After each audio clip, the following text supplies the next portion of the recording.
जैसे कि आप सभी जानते हैं, सच की हमेशा जीत होती है और हमारी एक छोटी सी प्रयास आप तक बड़ी खबर पहुंचाती है। तो स्वागत करते हैं आप सभी का STS न्यूज़ चैनल पर। आगे बढ़ने से पहले आप इस वीडियो को लाइक और चैनल को सब्सक्राइब जरूर कर ले और साथ में बेल आइकन भी प्रेस कर ले। चलिए बढ़ते हैं खबरों की ओर। और आप किस राज्य शहर से न्यूज को देख रहे हैं, कमेंट में जरूर लिखिए।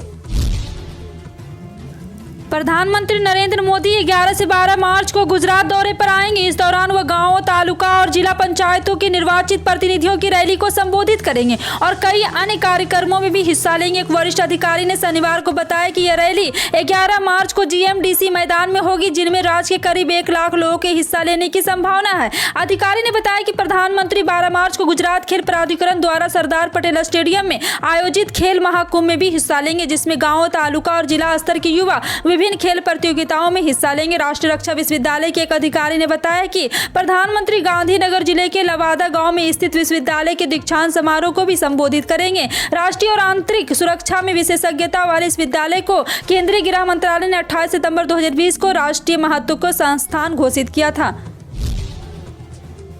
यूक्रेन पर रूस के हमले लगातार तेज होते जा रहे हैं। रूस के हमले के बीच अब भी कई भारतीय छात्र यूक्रेन के अलग अलग इलाकों में फंसे हुए हैं, जिन्हें लगातार परेशानियों का सामना करना पड़ रहा है और वो सरकार से मदद की गुहार लगा रहे हैं। इसी बीच सूमी में फंसे भारतीय छात्रों ने एक वीडियो जारी करते हुए कहा है कि यह उनका आखिरी वीडियो है। अगर उन्हें कुछ हुआ तो इसके पीछे मोदी सरकार, दूतावास जिम्मेदार होगा। इस वीडियो में सूमी स्टेट यूनिवर्सिटी में फंसे भारत सरकार से गुहार लगाते हुए कह रहे हैं कि यह उनका आखिरी वीडियो है, क्योंकि ये मारियुपोल जा रहे हैं, जो कि 600 किलोमीटर दूर है। रूस ने 2 शहरों में संघर्ष विराम की घोषणा की है। उनका कहना है कि अगर उन्हें कुछ होता है तो मोदी सरकार और भारतीय दूतावास जिम्मेदार होगा।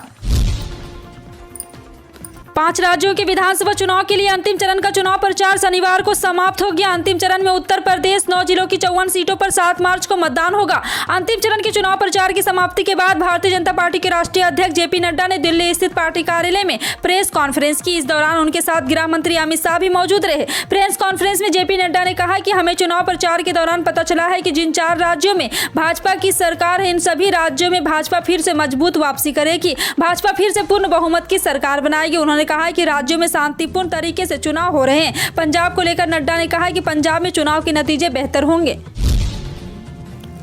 गृह मंत्री अमित शाह ने शनिवार को उत्तर प्रदेश के जौनपुर जिले के मतदाताओं से ऐसे उम्मीदवारों को चुनने का आग्रह किया जिनके DNA में सेवा का भाव हो। मल्हानी विधानसभा क्षेत्र में एक चुनावी सभा को संबोधित करते हुए शाह ने कहा, इस बार बाहुबलियों को मत जिताएं, बल्कि ऐसे उम्मीदवारों को विजयी बनाएं जिसके DNA में सेवा का भाव और जो छीनना नहीं है बल्कि देना जानते हो। उन्होंने कहा है कि 1 या 2 माफिया जो अभी भी जेल से बाहर है, उन्हें 10 मार्च को भाजपा के दोबारा सत्ता में आने के बाद सलाखों के पीछे भेज दिया जाएगा।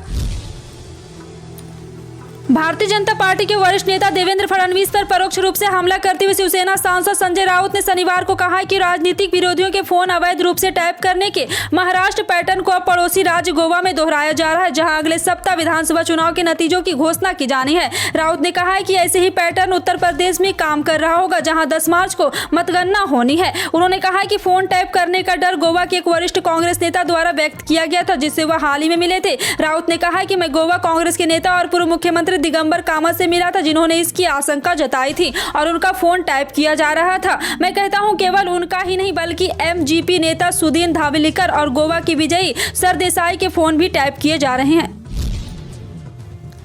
नई दिल्ली रेलवे स्टेशन और इससे सटे मेट्रो स्टेशन के बीच निर्बाध कनेक्टिविटी मुहैया कराने के लिए शनिवार को स्काई वॉक जनता के लिए खोल दिया गया। अधिकारियों ने बताया कि 242 मीटर लंबा यह स्काई वॉक रेलवे स्टेशन की अजमेरी गेट की तरफ यातायात को व्यवस्थित करने में भी मदद करेगा। इसमें 140 सीढ़ियां लगी है, साथ ही साथ CCTV कैमरे भी लगाए गए हैं। दिल्ली मेट्रो रेल निगम के एक प्रवक्ता ने बताया कि इस स्काई वॉक का निर्माण DMRC ने उत्तरी रेलवे के साथ मिलकर किया है और यह नई दिल्ली रेलवे स्टेशन के अजमेरी गेट के तरफ वाले हिस्से को पास के येलो लाइन के मेट्रो स्टेशन और एयरपोर्ट एक्सप्रेस लाइन से जोड़ता है। उन्होंने बताया कि इसे सुबह यात्रियों के लिए खोल दिया गया है।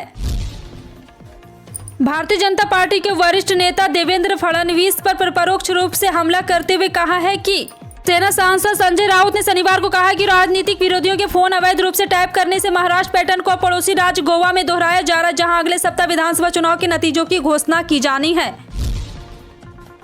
राष्ट्रवादी कांग्रेस पार्टी के प्रमुख शरद पवार ने शनिवार को कहा कि पार्टी के नेता और राज्य सरकारी मंत्री नवाब मलिक की गिरफ्तारी राजनीति से प्रेरित है और मुसलमान होने के कारण उनका नाम अंडरवर्ल्ड डॉन दाऊद इब्राहिम से जोड़ा जा रहा है। पवार ने मलिक के इस्तीफे की विपक्ष की मांग भी खारिज कर दी है। मलिक को दाऊद इब्राहिम और उसके सहयोगी से जुड़े धन शोधन मामले में परिवर्तन निदासन 23 फरवरी को गिरफ्तार किया था। राकांपा प्रमुख ने कहा कि मलिक की गिरफ्तारी राजनीति से प्रेरित है। उनका नाम दाऊद इब्राहिम से इसलिए जोड़ा जा रहा है क्योंकि वह मुसलमान है। मलिक और उनके परिवार के सदस्यों को जानबूझकर परेशान किया जा रहा है, लेकिन हम इसके खिलाफ लड़ेंगे। राज्य विपक्षी दल भारतीय जनता पार्टी द्वारा मलिक का इस्तेमाल मांगे जाने का प्रश्न पर पवार ने कहा कि मलिक और केंद्रीय मंत्री नारायण राणे पर अलग अलग मानदंड अपनाए जा रहे हैं।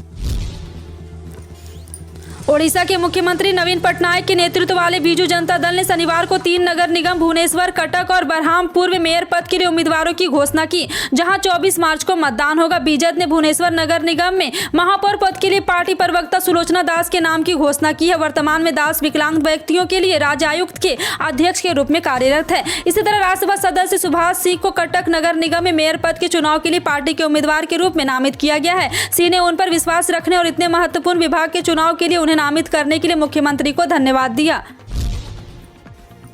अंतिम चरण के चुनाव प्रचार में वाराणसी पहुंचे छत्तीसगढ़ के मुख्यमंत्री भूपेश बघेल ने बीजेपी पर जमकर निशाना साधा। कहा, गुजरात मॉडल से 4 लोग निकले, 2 बेचने वाले और 2 खरीदने वाले। छत्तीसगढ़ के मुख्यमंत्री ने शनिवार को कहा है कि जब सरकारें समस्या हल नहीं करती तो जनता को सामने आना पड़ता है। उन्होंने कहा कि मैं जनता से आह्वान करता हूं कि अपनी समस्या का समाधान आपको खुद ढूंढना होगा। उन्होंने भाजपा के गुजरात मॉडल पर जमकर तंज कसा है। उन्होंने कहा कि यह मॉडल 2 खरीदने और 2 बेचने वालों का है। रॉबर्ट्सगंज से जनसभा को संबोधित करते हुए भूपेश बघेल ने कहा कि जब छत्तीसगढ़ में 2500 रुपये क्विंटल धान खरीदा जा सकता है, 2 रुपये किलो में गोबर खरीदी होती है, किसानों का ऋण माफ हो सकता है, 5 लाख लोगों को सरकारी नौकरी दी जा सकती है, तो ये उत्तर प्रदेश में क्यों नहीं हो सकता है। उन्होंने कहा कि मोदी जी, योगी जी इसकी बात ही नहीं कर रहे, इसकी बात केवल कांग्रेस पार्टी कर रही है और कांग्रेस जो कहती है वो करती है, कोई जुमलेबाजी नहीं करती।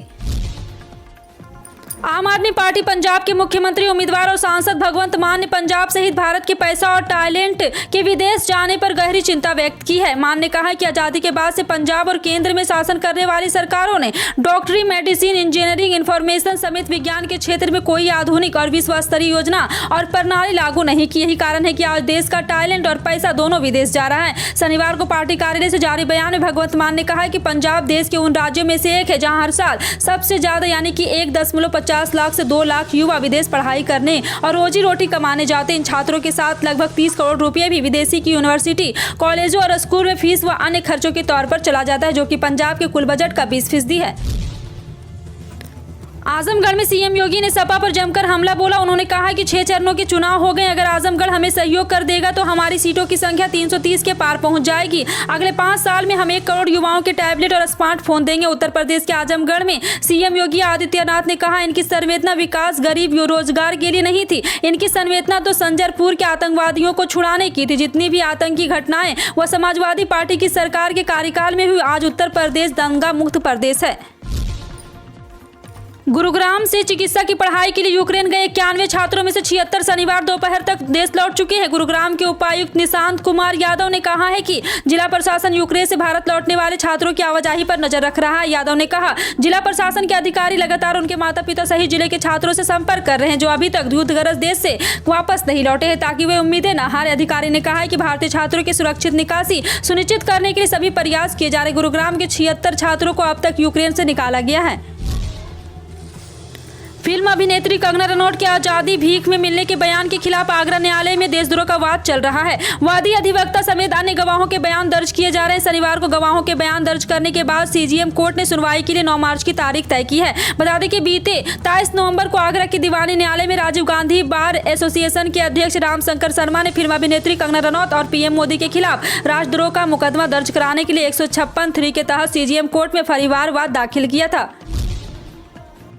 पश्चिमी विक्षोभ के कारण कई इलाकों में मौसम में बड़ा बदलाव देखने को मिल सकता है। एक बार फिर मौसम करवट बदल सकता है। मौसम विभाग के नए अपडेट के अनुसार एक नया पश्चिमी विक्षोभ शनिवार पश्चिमी हिमालय तक पहुंच सकता है। इस कारण देश के कई राज्यों में मौसम करवट बदल सकता है। इससे पहले मौसम विभाग ने बुधवार और गुरुवार को बहुत हल्की बारिश होने का अनुमान जताया, लेकिन बारिश नहीं हुई। फिलहाल आपका इन सभी खबरों पर क्या कहना है कमेंट सेक्शन में टाइप करके जरूर बताएं। पल पल की अपडेट जानने के लिए जुड़े रहें आप अपने NTS न्यूज चैनल से। मिलते हैं अगली बड़ी खबर में, तब तक के लिए जय हिंद।